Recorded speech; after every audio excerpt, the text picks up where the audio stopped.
గొర్రెల స్కామ్ లో అరెస్ట్ అయి రిమాండ్లో ఉన్న నలుగురు అధికారులను కస్టడీకి అనుమతించింది ఏసీబీ కోర్టు. ఇవాటి నుంచి 3 రోజులు నిందితులను విచారించనున్నారు ఏసీబీ అధికారులు.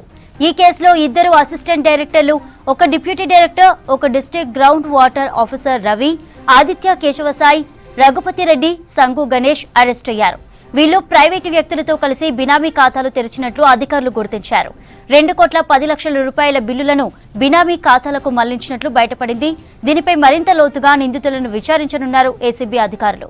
ఇదే ఇష్యూపై మరిన్ని డీటెయిల్స్ సదానందం లైవ్ ద్వారా అందిస్తారు. సదా, గొర్రెల స్కామ్ కేసుకి సంబంధించిన డీటెయిల్స్ ఏంటి?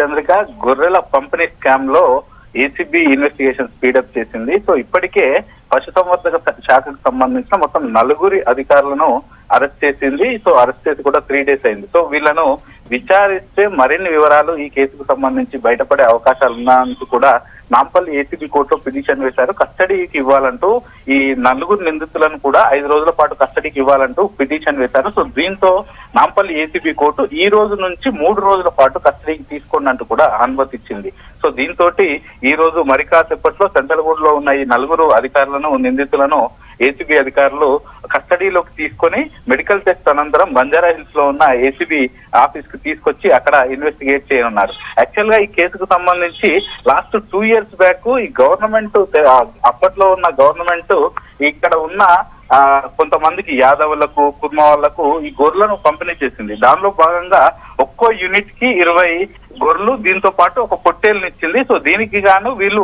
మినిమం ప్రైస్ పే చేయాల్సి ఉంటుంది.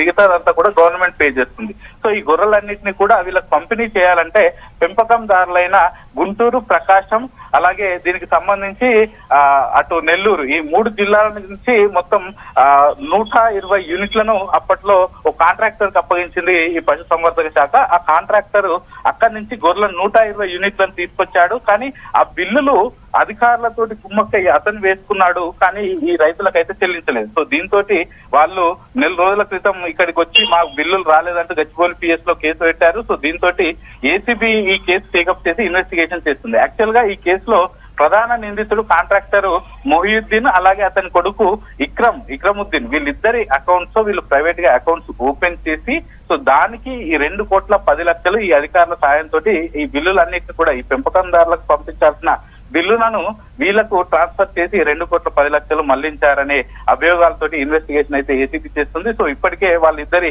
అకౌంట్స్ కూడా ఫ్రీజ్ చేసింది. ప్రధాన నిందితులు ఇటు కాంట్రాక్టర్, అలాగే కాంట్రాక్టర్ మొహియుద్దీన్, వాళ్ళ కొడుకు ఇక్రముద్దీన్ ఇద్దరు కూడా విదేశాలకు పారిపోయినట్టు కూడా గుర్తించారు. దీంతో వీళ్ళకు సహకరించిన 4 అధికారులను అరెస్ట్ చేశారు. సో ఈ 4 అధికారులైన దీంట్లో 2 అసిస్టెంట్ డైరెక్టర్లు ఉన్నారు, ఒక డిప్యూటీ డైరెక్టర్, అలాగే ఒక డిస్ట్రిక్ట్ గ్రౌండ్ వాటర్ ఆఫీసర్ కూడా ఉన్నారు. సో వీళ్ళ 4 కూడా ఇప్పటికే అరెస్ట్ చేసింది. వాళ్ళ 4 ఈ రోజు కస్టడీకి తీసుకొని విచారించనుంది. సో ఈ కస్టడీకి తీసుకున్న తర్వాత ముఖ్యంగా వీళ్ళు ఆ కాంట్రాక్టర్లకు ఎందుకు బిల్లులు ట్రాన్స్ఫర్ చేయాల్సి వచ్చింది, సో ఈ 2,10,00,000 స్కామ్ లో వీళ్ళకి ఏమైనా ఇచ్చారా కాంట్రాక్టర్లు, వీళ్ళు ఎంత ముడుపు తీసుకున్నారు, అలాగే అప్పటి నుంచి ఇట్లాంటి స్కామ్స్ ఇంకా ఏమైనా జరిగాయా ఈ డిపార్ట్మెంట్ లో అనే అన్ని అంశాలపైన అయితే విచారణ చేయనున్నారు. ఇప్పటికే ఎవరైతే ఫిర్యాదుదారులు ఉన్నారో 120 యూనిట్ల గొర్రెలను ఇచ్చారో వాళ్ళని కూడా పిలిచి వాళ్ళకి సంబంధించిన డీటెయిల్స్ అన్ని కూడా తీసుకున్నారు. వాళ్ళ దగ్గర నుంచి వివరాలన్నీ కూడా, ఈ కేసుకు సంబంధించిన వివరాలన్నీ ఇప్పటికే ఏసీబీ అధికారులు కూడా స్టేట్మెంట్ రికార్డ్ చేసుకున్నారు. సో ఇప్పుడు వీళ్ళని ఈ 4 అధికారులను కూడా కస్టడీ విచారణ చేయనున్నారు. సో వీళ్ళు ఇచ్చే సమాచారంతో